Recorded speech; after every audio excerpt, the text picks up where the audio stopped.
pessoal! Estamos aqui com mais um Ser Podcast e agora com o nosso quadro de empreendedorismo feminino. Estamos aqui com a Carol Oliver, hairstylist, super conceituada e referência em Guarulhos, em loiras, principalmente. Carol, seja muito bem-vinda. Obrigada, Su. Obrigada pelo convite. Então, Muito feliz de estar aqui. Te convidei para você contar a sua história, que eu já te falei que admiro sua história, sua força de vontade, enfim, sua trajetória e o seu trabalho também, né? Não Sim. preciso nem falar, né? A Carol já fez alguns loiros em mim e eu sou super fã do trabalho dela. Só não vou mais porque não é tão perto da minha casa, porque senão eu ia muito mais vezes.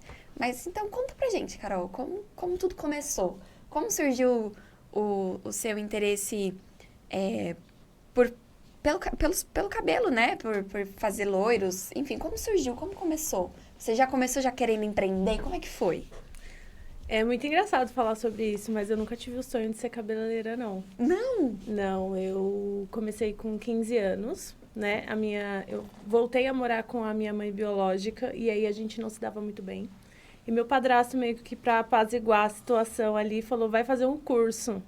Aí ela queria que eu fizesse inglês, informática, alguma coisa, e eu falei que eu não queria fazer nada disso, que se fosse para fazer um curso, eu faria ou maquiagem, ou manicure, ou cabeleireira.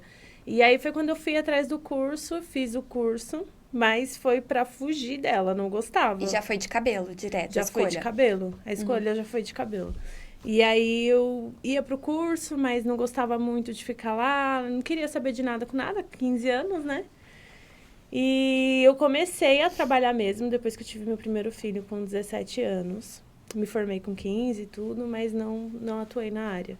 E aí, quando eu tive meu primeiro filho, foi quando eu comecei a trabalhar meio que por necessidade mesmo. E aí, pra gente não passar fome, eu comecei a atender uma cliente aqui, outra cliente ali, cobrava R$10 numa escova, 15 escova hidratação.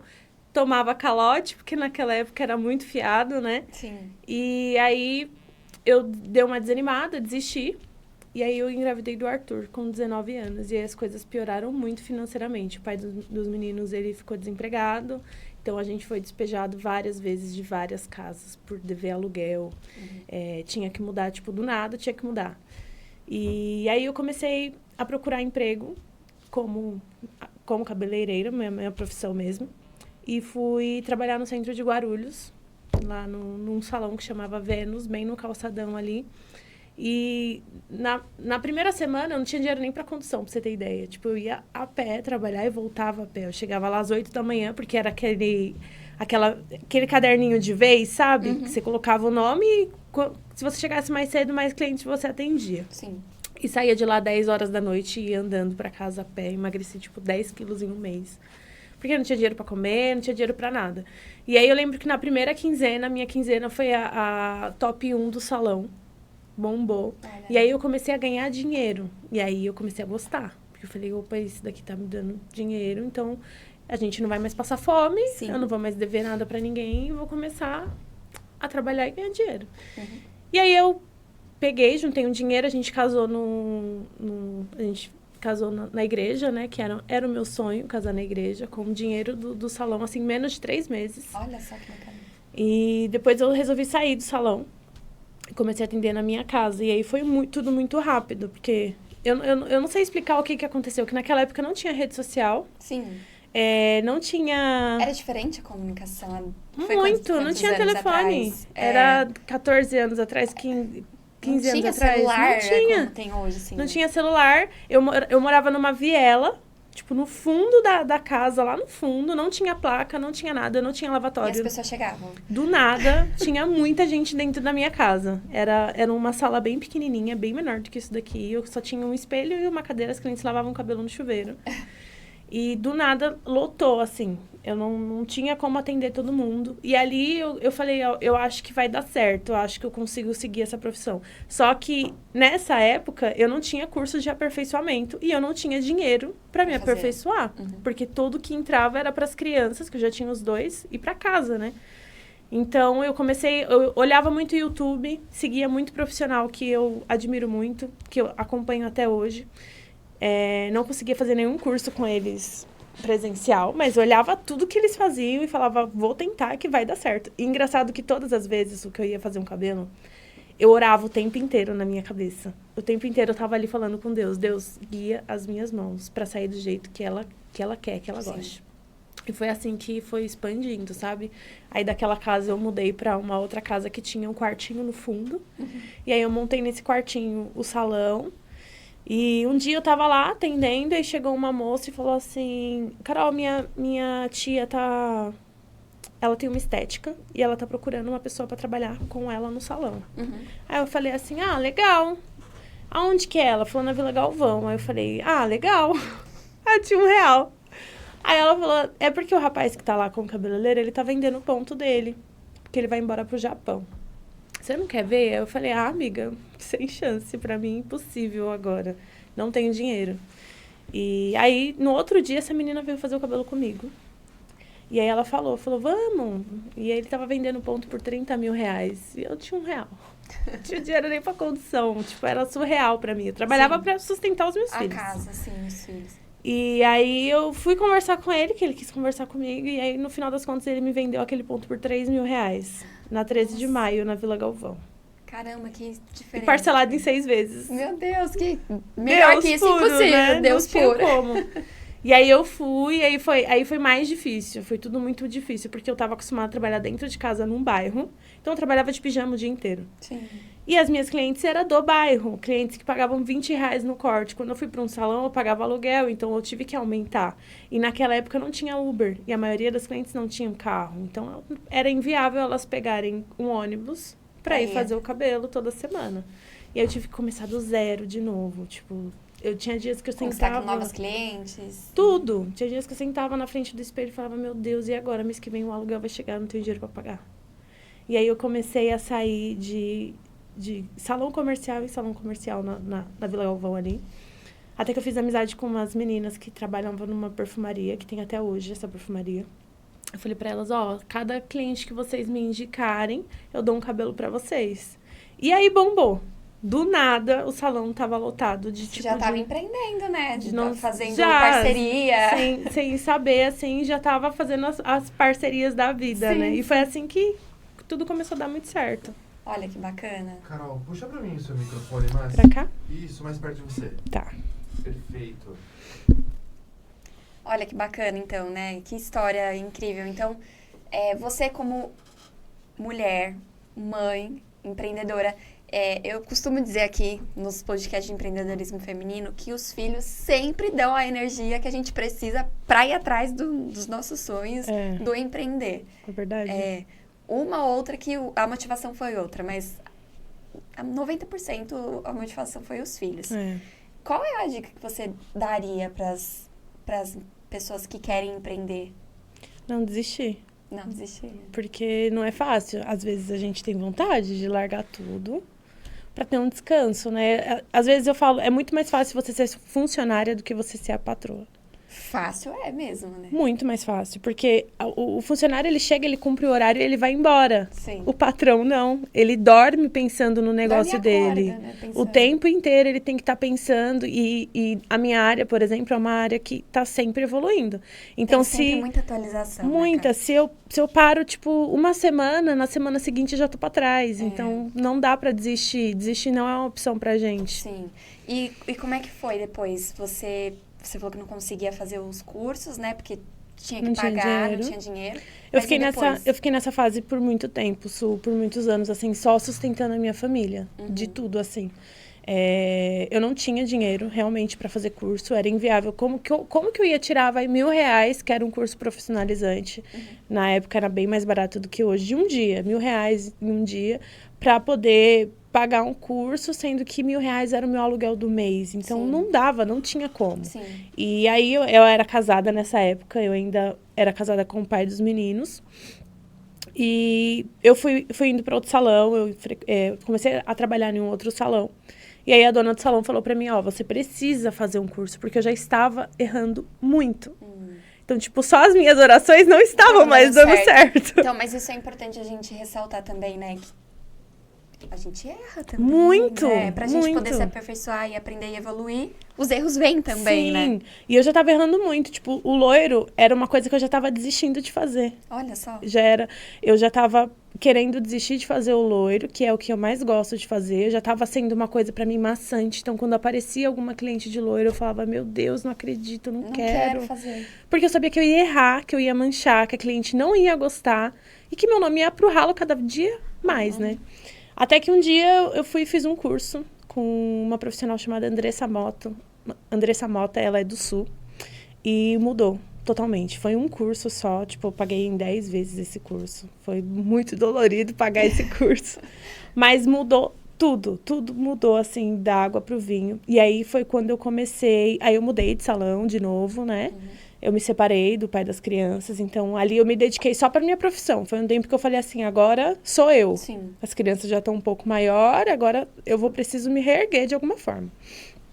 E ali, nesse outro salão que eu fui, o dono, ele fazia muito tráfego pago. Na época, ninguém sabia fazer tráfego pago. Olha, lá atrás. Lá já se atrás. falava. E ele fazia tráfego pago. Então, tipo, ele lançava uma promoção.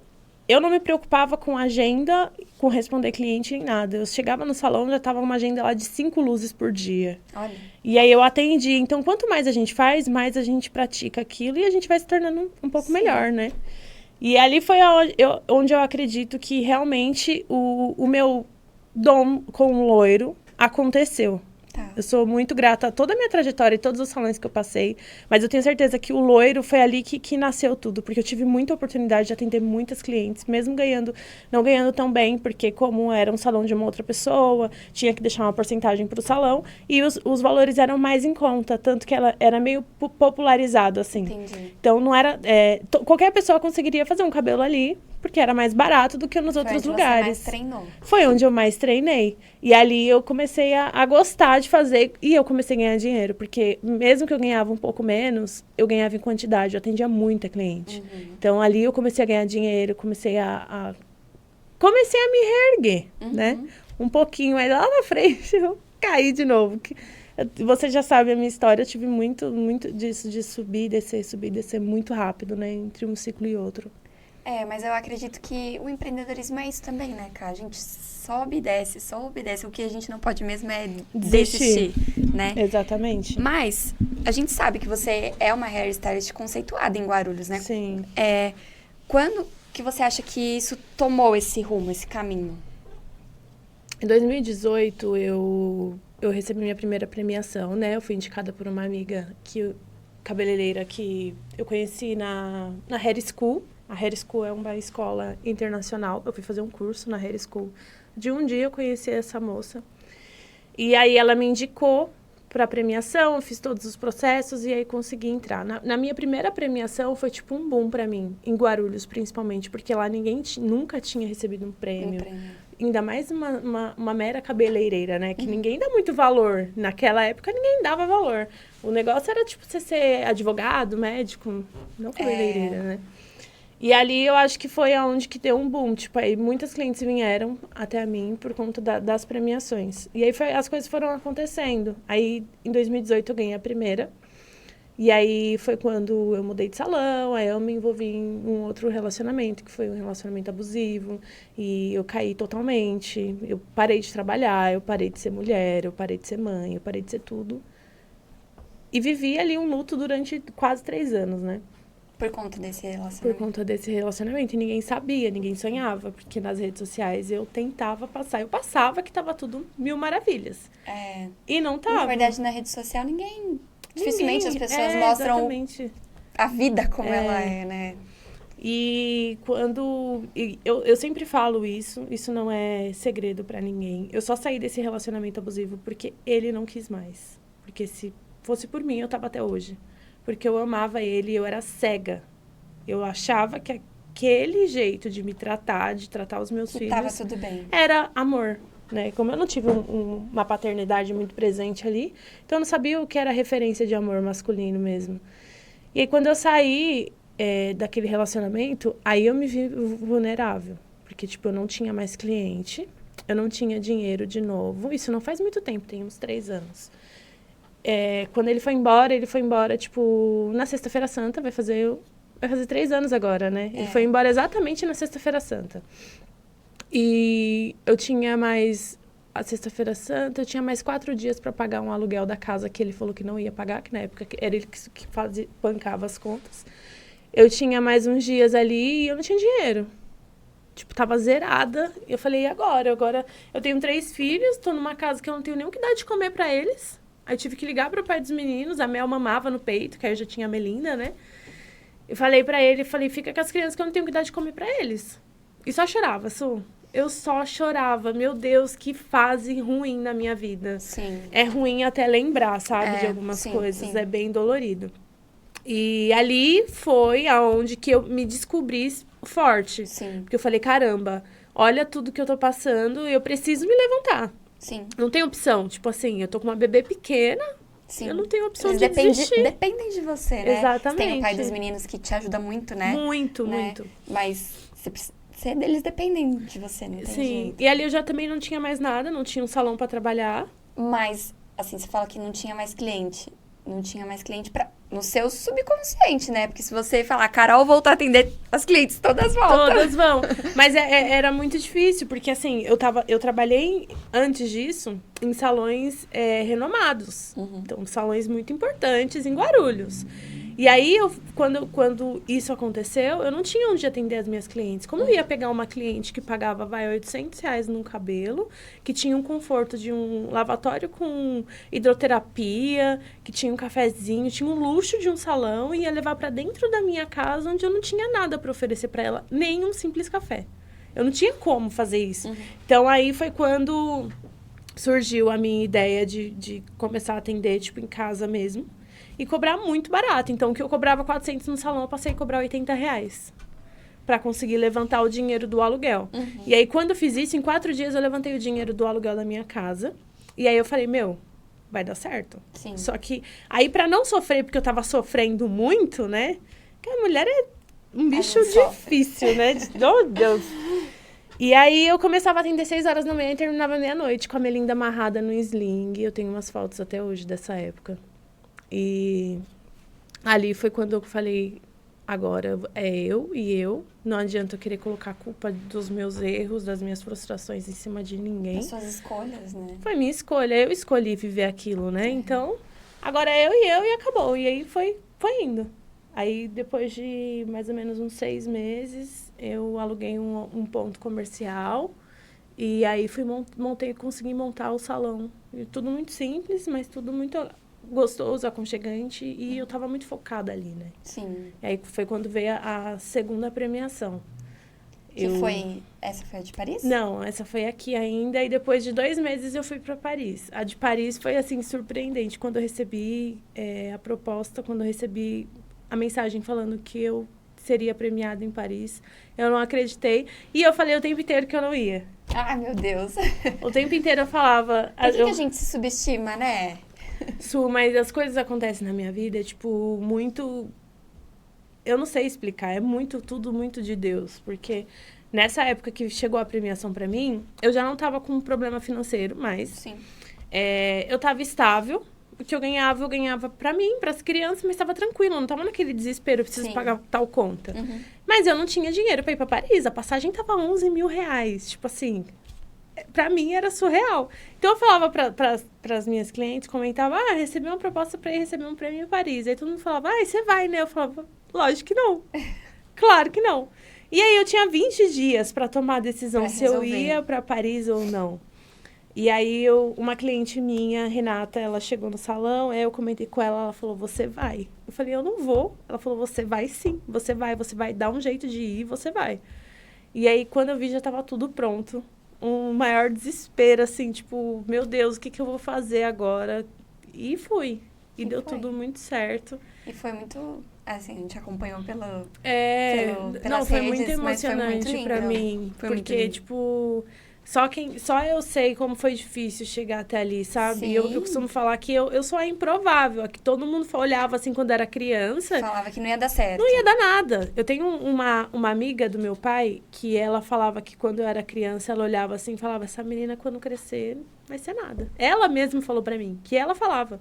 Essa menina, quando cresceu, ela vai ser uma garota de programa, ela não vai ser nada. Gente, a gente acabou de... A gente fez uma gravação de um podcast falando exatamente sobre isso.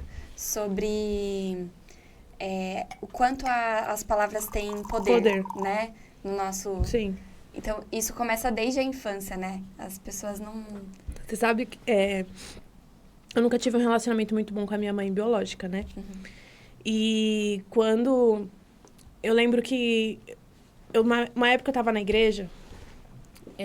e aí uma pastora falou assim pra mim, Carol, Deus me mostra que a sua memória de criança, ela foi totalmente apagada. E realmente eu não lembro de nada. Eu não tenho memória nenhuma de nada do que eu vivi da minha infância. Eu lembro das coisas vagamente, dos 7 aos 11 anos, que foram os piores momentos, assim, da minha infância. Que foi quando me levaram sequestrada, praticamente, pra Sergipe. E aí eu lembro da minha vida a partir dos 11, quando eu voltei. Até esse tempo eu não lembro de nada. E uma vez eu tava na casa de uma tia minha, por parte de mãe. E aí uma outra tia tava lá, que eu não via há muito tempo. E ela falou, nossa, Carol, como você tá bonita, né? Eu te acompanho nas redes sociais, que não sei o que lá. Quem diria, né, que aquela menina que fulano batia tanto ia dar em alguma coisa. Porque quantas vezes ele falou, essa menina é uma vagabunda, essa menina vai ser uma prostituta quando crescer. Vai ser isso, vai ser aquilo. E desde aquela época eu fui muito amaldiçoada por todo mundo. Porque eu vim do nada. Minha mãe engravidou do meu pai. Em uma vez só que ela ficou com ele, tentou esconder por muito tempo a gravidez, não conseguiu. Com 8 meses descobriram, foi jogada na rua. Então, eu vim de uma gestação que não foi planejada. Ela não queria, né? Aquela gestação. Não, meu pai foi me registrar, eu tinha 7 anos. Então, até 7 anos eu não tinha registro, tive que fazer o DNA. Então, eu fui rejeitada de todas as formas. Fui rejeitada pela minha mãe, pela família da minha mãe. Eu fui rejeitada pelo meu pai, pela família do meu pai. Até que foi quando veio a minha véia e eu falo dela, eu choro. A gente só sente saudade daquilo que foi bom, né? Então, eu vou chorar também. Não chora. Segura esse choro. Fala que nem a gente fala pra filho, né? Segura o choro. Se as duas chorarem, eu choro também. Engole o choro, engole o choro. Não, mas é incrível a sua história, porque a gente vê pessoas desistindo por muito menos, né? Então, você tem que ter determinação e seguir o seu sonho por diferente que seja a sua motivação. No seu caso, foi sustentar os seus filhos, né? E passar por cima de tudo aquilo que falaram de você, que te rotularam, que te taxaram. Você não é aquilo que te falaram, que te taxaram. Você sabe disso, Deus sabe disso, seus filhos sabem disso, né? Então, eu gosto muito desse quadro do empreendedorismo feminino, porque a gente mostra diversas realidades, né? Sim. De várias pessoas. Quando eu fui para Paris, eu lembro que eu chorava muito desde o aeroporto. No dia que eu ia viajar, eu já acordei chorando. Eu falei, meu Deus, eu não acredito que isso está acontecendo. Porque não era um sonho meu. Nunca foi. Porque a gente sonha com aquilo que a gente se acha capaz de realizar. Alcançar. Então, para mim, sempre foi muito impossível. Não era o meu sonho, tipo, ir para Paris e viajar para fora. Não, meu sonho era ir no Beto Carreiro com os meus filhos. Porque eu sabia que um dia eu ia conseguir. Sim. E aí eu chorei muito o tempo inteiro, a viagem toda. As 12 horas de avião, eu chorava o tempo inteiro, sem parar. E aí, quando eu cheguei lá, tipo, pra mim foi, assim, foi surreal. Eu não sei explicar o que eu senti naquele lugar. Eu falo que um dia eu ainda vou morar ali, naquele lugar. Olha, eu fui pra lá também com a minha família. Mas eu não tinha a Ana ainda, só tinha o João. E eu tenho vontade de voltar lá todos os dias. É incrível. Eu amo aquele lugar. É incrível. E aí foram 7 dias, a premiação foi num domingo. Você fez fotos lindas lá. Fiz, dentro do Museu do Louvre. Foi surreal, assim. E um dia antes da premiação, eu ia receber a premiação no domingo. No sábado, eu resolvi ir pra Disney sozinha. A pessoa se perde em Guarulhos, vai pra Disney sozinha, né? Aqueles metrô tudo bagunçado. Tudo horrível. O povo reclama do metrô daqui, mas não sabe o que é o metrô de Paris, né? E aí foi quando eu tava na Disney sozinha e eu não sei o motivo, Su, mas as piores fases da minha vida eu precisei passar sozinha. Sem ninguém. E foi quando chegou a mensagem falando pra mim que a véia tava doente. A véia é minha mãe do coração, né? Sim. Eu entrei em desespero em Paris, dentro da Disney, né? Entrei em desespero, eu chorava muito. Eu demorei... Era 6 horas da tarde quando eu recebi a mensagem. Eu consegui sair do parque às 11 da noite. Eu rodava e não conseguia achar a saída. Só chorando. E quando eu cheguei lá no hotel, eu falei, eu preciso ir embora, porque ela não tá bem. Comecei a procurar passagem. A passagem muito cara, tipo, surreal pra vir embora. E a premiação seria no outro dia. Eu tinha ido pra receber a premiação e eu não ia receber. Até que me acalmaram, né? Falaram, cara, fica, não vai adiantar você vir embora, vai dar tudo certo. E ali eu orei, mas a premiação foi um dia triste pra mim. Na maioria dos vídeos que eu apareço na premiação, meus olhos não estão brilhando. Tipo, eu tô com a cabeça em outro lugar, sabe? Sim. E aí ela foi melhorando, eu vim embora. E quando cheguei aqui, tava tudo muito bem. Ela tinha passado muito mal, tinha ter fez uma cirurgia no coração. Eu não lembro qual foi a cirurgia, mas foi uma cirurgia delicada. E quando eu cheguei aqui, ela não estava aqui. Eles faleceram no Mato Grosso, né? Na divisa do Mato Grosso. Uhum. E aí eu liguei para ela já estava no hospital, ainda estava, mas já tinha saído da UTI. E aí ela pegou e falou, Cá, vai ficar tudo bem, vai ficar tudo certo. Eu falei, eu vou para aí dia 17. Isso era dia 4. Obrigada. Isso era dia 4 de novembro. E aí eu falei, vou comprar uma passagem para ir no dia 17 para ir. Ela falou, tá bom. Aí ela saiu do hospital. Quando ela saiu do hospital, no mesmo dia, o velho começou a ter febre. E aí ninguém sabia o que era. Eu falei, é emocional, porque ele era muito dependente dele. Muito dependente, totalmente dependente dela. Ele era surreal a ligação dos dois, sabe? Eu sempre brincava com eles, assim, quando eu ia tomar café da tarde, falava, você sabe que vocês não podem morrer, né? E se for morrer, o velho tem que morrer primeiro, porque a véia fica. Agora, se a véia morrer, a gente perde os dois. Eu brincava falando isso com eles, mas vocês não podem morrer, não, que não sei o que lá. E aí ele ficou doente, ele passou 2 dias com muita febre, aí foi levado pro hospital. Minha irmã levou ele pro hospital. E aí era dengue hemorrágica, ele faleceu em 3 dias. Nossa. Assim, tipo... Do quando nada. eu fui pra Paris, eu fui achando que a minha vida ia mudar. Caramba, eu vou receber um prêmio em Paris. Quem não vai querer fazer um cabelo comigo? A tesoura de ouro em Paris, cara. Sim. E aí, quando eu voltei, tipo, parece que tudo deu errado. Ali começou tudo a dar muito errado na minha vida. Ele faleceu, eu não estava presente, então eu me culpei muito. Até hoje, eu não entendo o motivo de não estar presente. Ele faleceu, eu estava na estrada tentando ir visitar ele. Eu senti exatamente no horário que ele faleceu. Eu tenho as mensagens até hoje falando, o velho não tá bem, aconteceu alguma coisa, e ninguém me respondia. Exatamente às 3 da manhã, que foi o horário que ele partiu. E aí eu fui pra lá, cheguei lá. Aí começou o caos na minha vida de novo, né? Porque fez um ano em novembro que ele faleceu. Eu entrei numa depressão muito forte. Eu não pensava mais dos meus filhos. Em nenhum deles, nem na Melinda. Eu só chorava, Eu atendia minhas clientes chorando o tempo inteiro. E a véia tava bem, a véia saiu do hospital, ficou bem, só que ela brigava muito comigo porque eu só chorava. E ela já sabia que eu já tinha um pezinho ali na depressão e ela falava, para de chorar, vai se cuidar, vai no médico. E eu só dormia. O tempo que eu não tinha cliente, eu entrava no quarto e dormia, tomava remédio, tomava, 80 gotas de Rivotril pra apagar e não acordar mesmo. Não querendo me matar, mas quando a gente dorme, a gente não lembra da dor, né? Parece.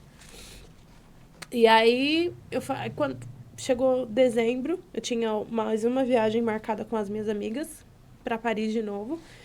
E aí eu falei, se eu não levantar agora, o que vai acontecer comigo? Eu já perdi meu pai, perdi o salão, porque nessa época que eu entrei em depressão, eu não trabalhava mais, então eu não tinha mais dinheiro para sustentar o salão. Tive que fechar o salão. Voltei a atender na minha casa, então, eu já tinha tentado me levantar outras vezes e tinha dado tudo certo. Dessa vez eu simplesmente cedi, sabe? Eu desisti, abri mão de tudo. E aí eu já tava atendendo em casa, eu falei, agora lascou, já que é pra trabalhar aqui, vamos trabalhar aqui pra sustentar as crianças e já era. Não quero saber mais de nada também. Do que adianta a gente querer conquistar tantas coisas. Sim. A gente não ter controle de nada. E eu fiquei revoltada com Deus ali. Eu perdi totalmente a minha fé com Deus. Não porque ele tinha partido, mas porque eu tinha pedido muito pra Deus deixar eu me despedir dele. E eu não tive a chance de me despedir dele. Então eu fiquei muito revoltada com Deus. Fala pra mim de qualquer coisa, mas não fala de Deus, porque Deus não me ama. Olha a mente do ser humano, né? Sim. A gente escuta tanto sim de Deus e no dia que a gente escuta um não, a gente pega e vira as costas pra ele. E a gente sabe que pra tudo ele tem um propósito, né? Tudo tem um motivo, né? Ele não faz nada em vão, né? Então, Ele não faz nada em A gente só precisa descobrir o que ele quis nos ensinar ou nos dizer com essa situação, né? Sim. Eu falo que até hoje eu não entendo o motivo, né, de ter acontecido Mas na hora exatamente certa assim. você vai entender.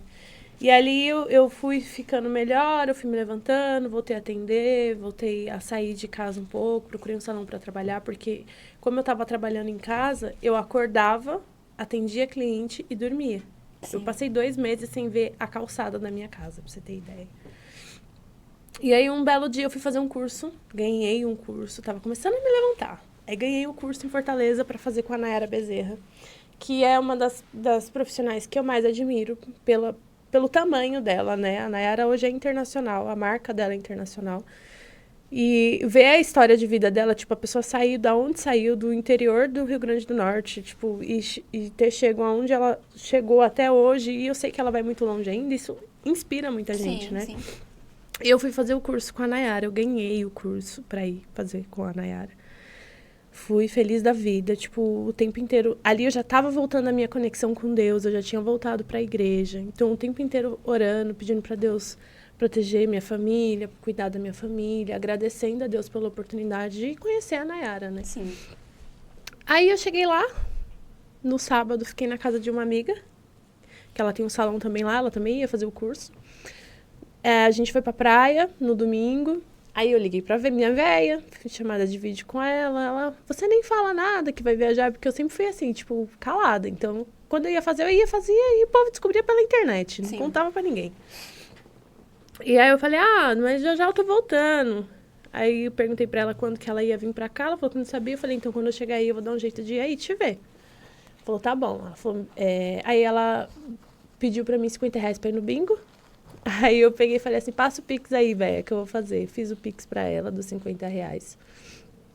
E ela foi pro bingo. A gente recebeu um vídeo dela indo pro bingo. E ali foi o último vídeo que eu tenho dela, guardadinho no meu celular. Chegou no bingo, ela passou mal. Ela sentiu dor na barriga. E aí deu uma diarreia nela. Assim, do nada. Levaram ela pro hospital. Eu no curso, né? E de madrugada levaram ela para o hospital. De manhã começou o curso 9 horas, eu não estava sabendo de nada. Quando foi 11 horas da manhã, a minha irmã mandou mensagem no grupo da família, que eu tinha criado o grupo há muitos anos atrás. E aí falou assim, a mãe não tá bem, quem puder vem para cá. Eu estava no meio do curso, isso era 11 horas da manhã. E ali eu falei, não, de novo não, Deus. Dessa vez eu não vou aguentar.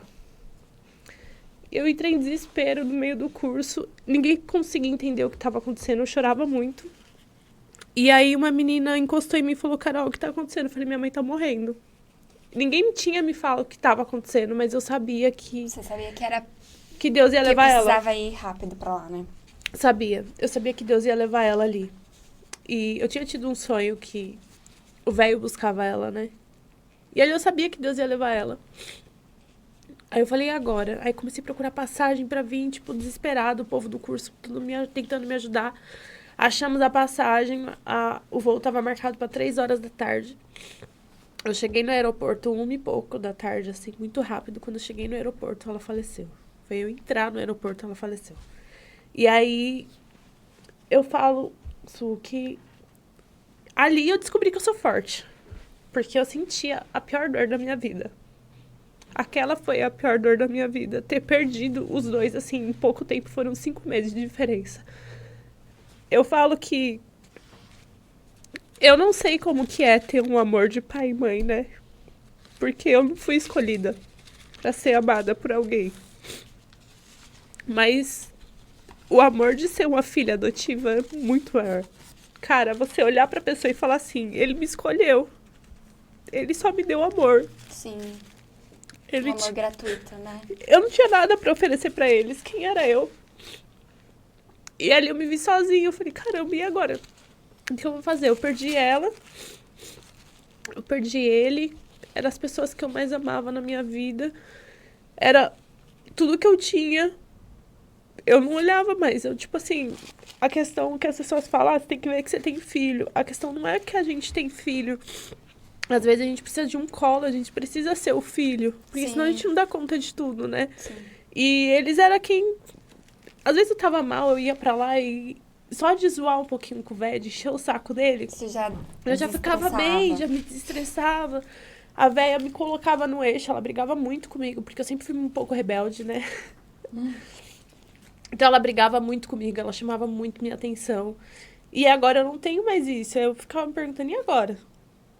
Agora é Agora partir eu. com os ensinamentos que eles te deram, te deixaram, né? E aí eu falo que ali foi primordial, assim. Eu não entendo o motivo das 2 vezes eu não estar por perto. Porque eu sabia que isso ia acontecer um dia. Mas eu não achei que fosse tão rápido. Sim. De um tempo de um pro outro, né? E eu não tava preparada. Mas isso mostra o quanto você é forte, né? Então, mas Porque a gente não escolhe ser forte.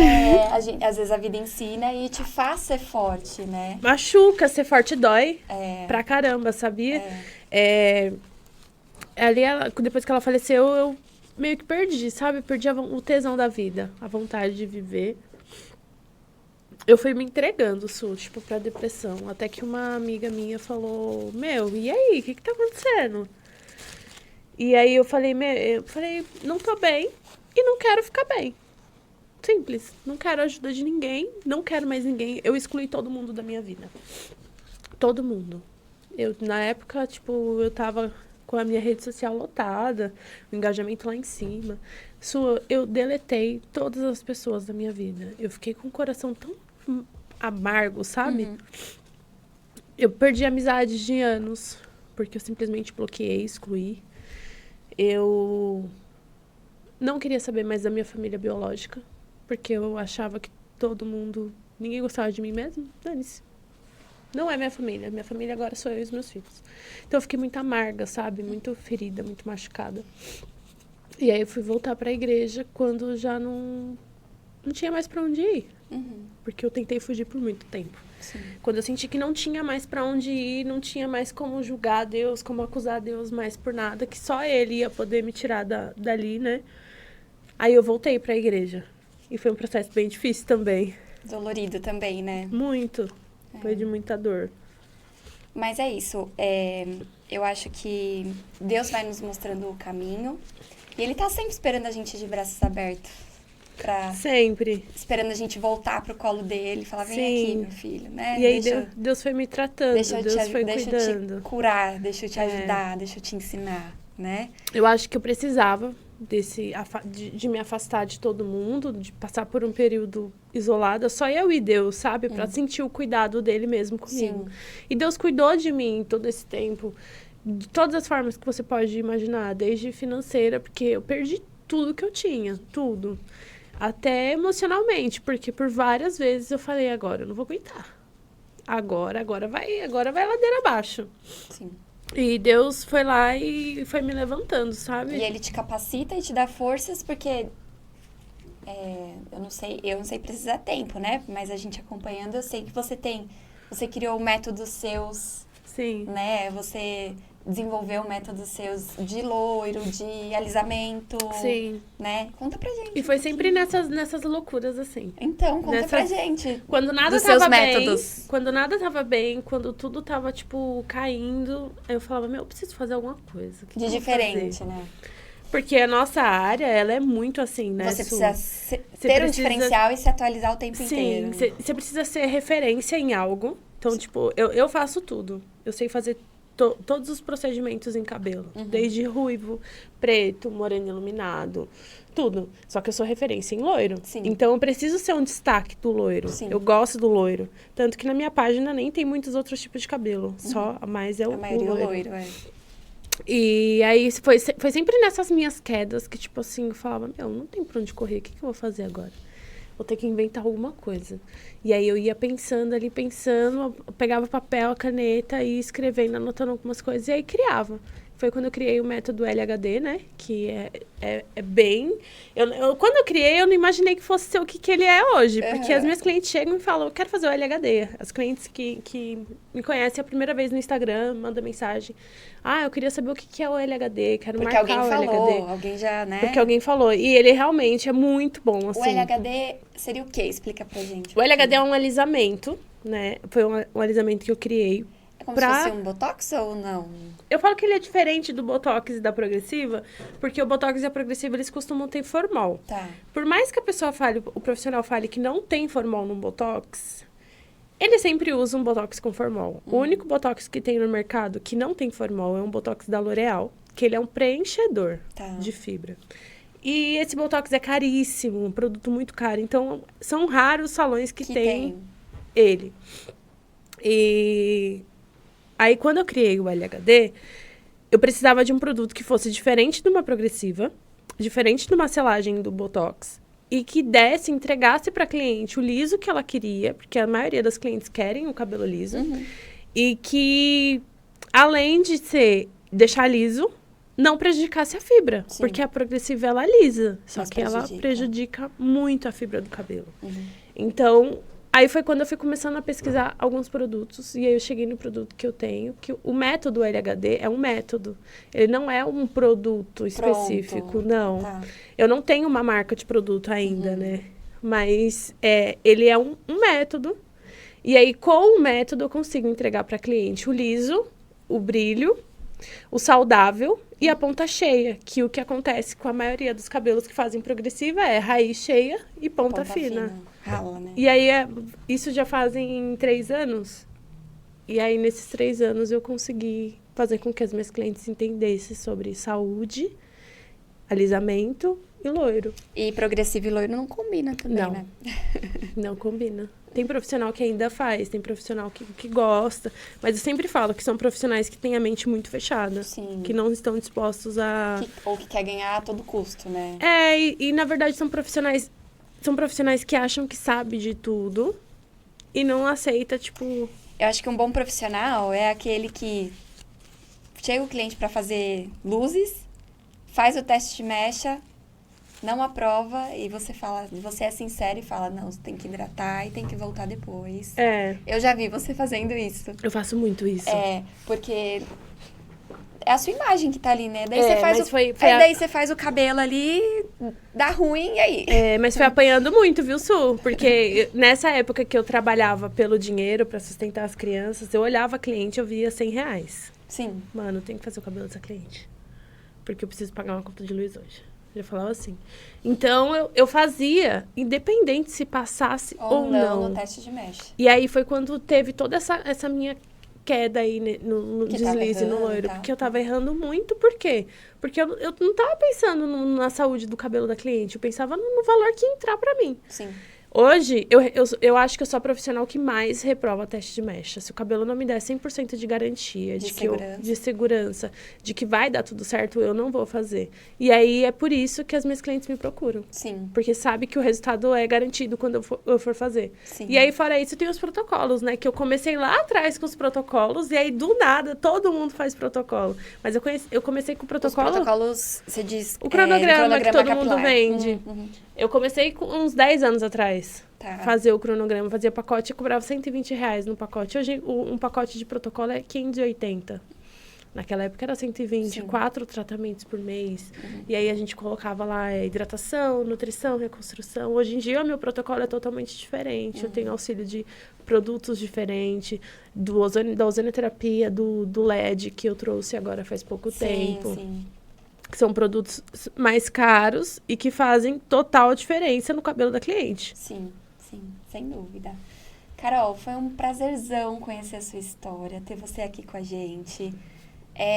Gente, olha que história inspiradora, né? É uma mulher super batalhadora, né? Decidida, determinada e amada por Deus, né?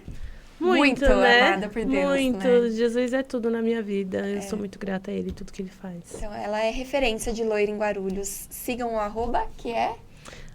@Carol Oliver Academy _. Ela é... Nossa, gente, top. O loiro dela é inconfundível. Meus loiros eu vejo de longe, assim. Às vezes eu não conheço a cliente, mas eu olho o cabelo assim e falo, aquele cabelo feio. Foi o que fiz. Então é isso, gente. Carol, obrigada. Obrigada por ter vindo. Obrigada, Su, Prazer pelo te receber convite. aqui, Foi viu? muito bom estar aqui. Mais um quadro de empreendedorismo feminino pra vocês. Até mais.